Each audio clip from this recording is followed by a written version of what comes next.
വിശുദ്ധ മർക്കോസിൻ്റെ സുവിശേഷത്തിലെ 10-ാം അധ്യായം 46 മുതൽ 52 വരെയുള്ള ദൈവവചനഭാഗങ്ങളാണ്.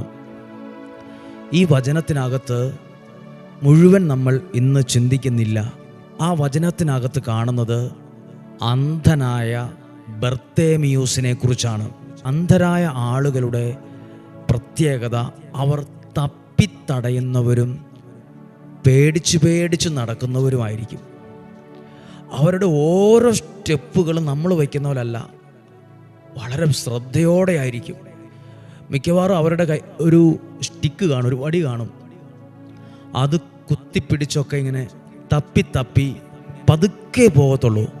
ആ അവസ്ഥയിലിരുന്നാണ് ആ മനുഷ്യൻ അന്ന് പ്രാർത്ഥിച്ചത്. നിങ്ങൾ ചില കാര്യങ്ങൾ ആഗ്രഹിച്ചിട്ട് അതാകപ്പാടെ ഒരു